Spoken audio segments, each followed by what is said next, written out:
Good morning everyone. My name is J. Anadis. I am from grade 6. Today I am telling about preposition.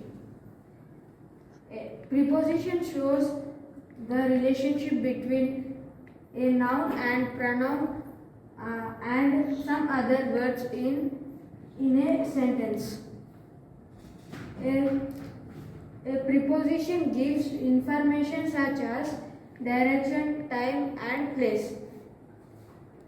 Let's see examples.